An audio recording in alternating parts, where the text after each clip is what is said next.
Olá, aqui é o professor Costa. Hoje a gente vai dar continuidade ao nosso estudo dos termos geométricos. Vamos falar um pouco mais sobre a reta. Gente, a reta, como coloquei aqui para vocês, a reta M, ela pode ser considerada uma reta suporte para os pontos A e B. O que significa ser a reta suporte? É a reta que contém os pontos A e B, ou seja, A e B estão contidos na reta M. É claro, sabemos que a reta ela possui infinitos pontos, certo? Nessa reta suporte, eu estou destacando aqui os pontos A e B. Então, a reta M passa pelo ponto A e passa pelo ponto B. Simbolicamente, podemos representar essa reta M como sendo a reta AB, ou seja, a reta que passa no ponto A e a reta que passa sobre o ponto B. Observe que acima dos dois segmentos, dos pontos simbolizados aí por A e B, existe um símbolo, certo? Com setas voltadas para os dois lados, para indicar que é uma reta. Uma reta que veio do infinito, passou pelo ponto A, passou pelo ponto B e seguiu ainda para o infinito. Ou seja, a reta, como nós já sabemos, ela não tem limite. Ela vai para o infinito em ambos os lados. Assim como também ela contém infinitos pontos, ok? Ela não tem limite, ela não possui começo e não possui fim, mas ela passou no ponto A, registramos, e passou no ponto B, que também foi registrado, ou seja, ela passa no ponto A e passa no ponto B. Já uma semi-reta, olha aqui como a gente já está escrevendo para vocês, uma semi-reta, ela está começando no ponto A, semi-reta, ela começa no ponto A e passa pelo ponto B, certo? Ela tem início no ponto A e passa pelo ponto B e vai para o mais infinito. Simbolicamente, representamos pelos mesmos pontos A e B, certo? Só que a seta agora, ela só tem uma das extremidades, indicando que ela começou no ponto A e passou pelo ponto B. E a seta no ponto B, certo? Para indicar que a partir do B ela foi para o infinito. Ok? E ainda já temos a reta e a semi-reta. Vamos falar agora de um segmento de reta. O que é que vai ser um segmento de reta? Seria uma parte da reta, um pedaço da reta, limitada. Ou seja, ela possui início e possui fim. Ela possui os seus extremos. Ela está devidamente limitada. Ela começa no ponto A e termina no ponto B. Simbolicamente, representamos por AB, tracinho.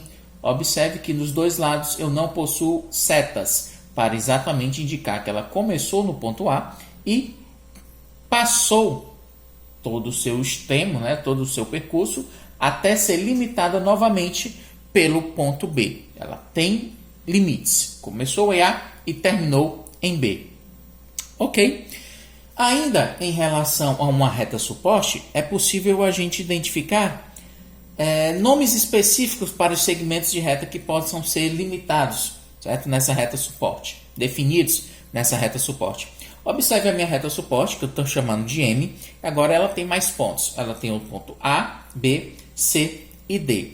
Pessoas, eu posso afirmar que ela possui pontos colineares. O que é que são pontos? Não, vamos chamá-los de segmentos colineares.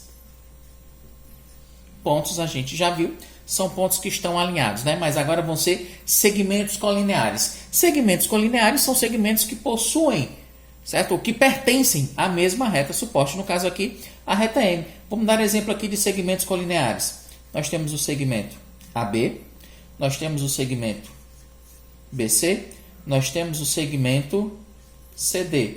Ou ainda nós temos o segmento AD, começando em A e terminando em D. Todos esses são exemplos de segmentos colineares, ou seja, são segmentos que pertencem à mesma reta suporte. Eles estão alinhados, todos os seus pontos continuam alinhados. Ok? Assim como também segmentos colineares, é possível a gente falar de segmentos consecutivos. Vamos botar aqui. Segmentos consecutivos. O que são segmentos consecutivos? São segmentos que possuem um ponto em comum. Está um ao lado do outro. Como, por exemplo, o segmento AB e o segmento BC. São segmentos que possuem um ponto em comum. Nesse caso aqui, quem é o ponto em comum seria o ponto B. Outro exemplo, o segmento BC e o segmento CD, certo? Possuem ponto em comum, o ponto C. Como ponto comum é o ponto C. São segmentos consecutivos.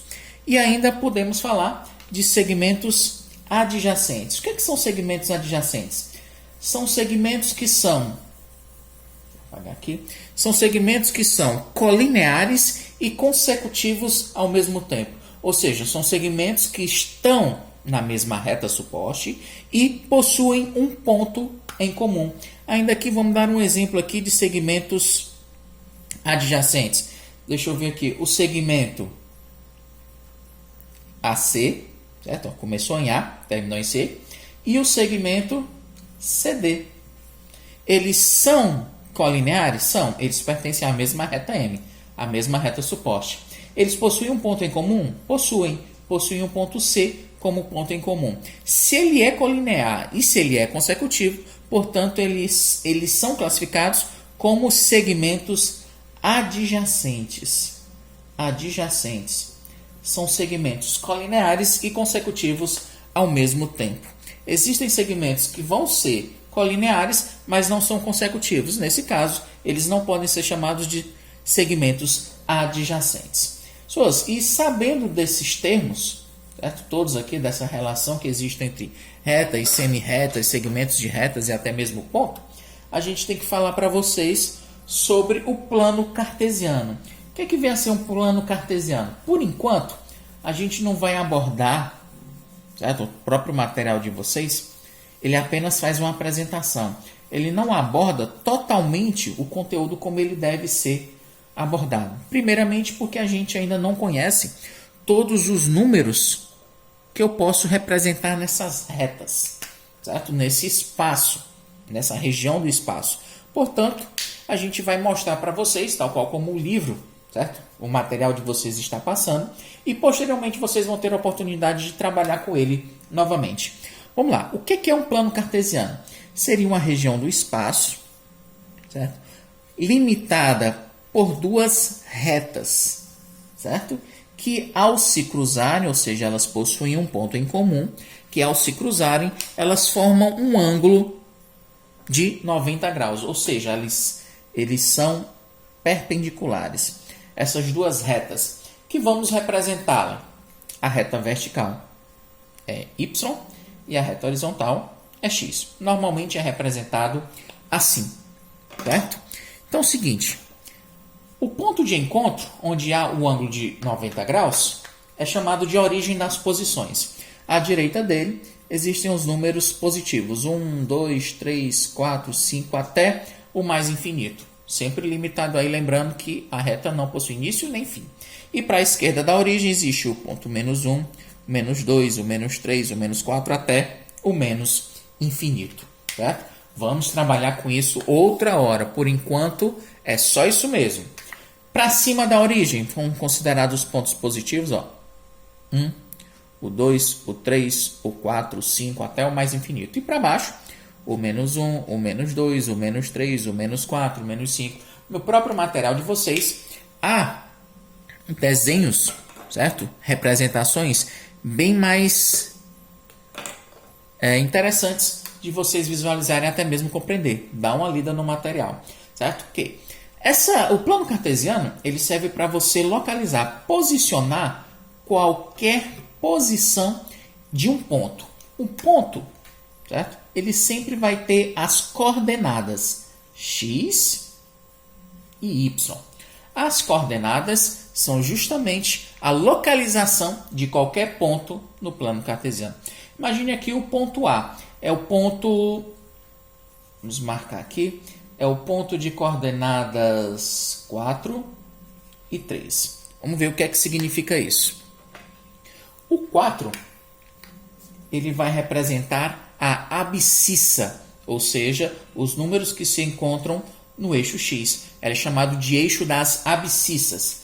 E o 3, que seria as posições de y, representam as ordenadas. É o eixo das ordenadas. O ponto A é o ponto de localização 4 e 3, ou seja, a abscissa dele é 4 e a ordenada dele é 3. Essas posições juntas formam a coordenada do ponto. A coordenada do ponto A é as coordenadas 4 e 3. A partir do 0, você vai procurar primeiramente o x. Ponto 1, aqui, 1, 2, o 3 e o 4. Cheguei no 4, vamos encontrar o 3. O 3 de y, ele vai estar para cima ou para baixo? Vai estar para cima. Você tem o ponto 1, 2 e 3. Então, aqui, ó, 1, 2 e o 3. Cheguei nessa posição. Vamos tentar marcar aí e encontrar para a gente a posição do ponto A. Você vai fazer o seguinte, ó. Em 4, você vai fazer uma reta paralela ao eixo y. Vamos lá na posição 4. Tentando encontrar a posição 3. Que em 3 você também vai fazer uma reta paralela, só que agora a x. Aonde essas retas se cruzarem, é justamente o ponto que nós estamos procurando. Esse pontinho aqui, ó, do encontro das duas retas tracejadas é justamente o meu ponto A, a localização do meu ponto A. Então, o ponto A ele tem as coordenadas 4 e 3, posição do ponto A. Por esse motivo que o material de vocês ele ainda não aborda ainda o plano cartesiano para você identificar em todos os quadrantes, porque você ainda não conhece os números negativos, vai ficar mais difícil da gente trabalhar com eles. Por enquanto, o material ele apenas apresenta para vocês o plano cartesiano.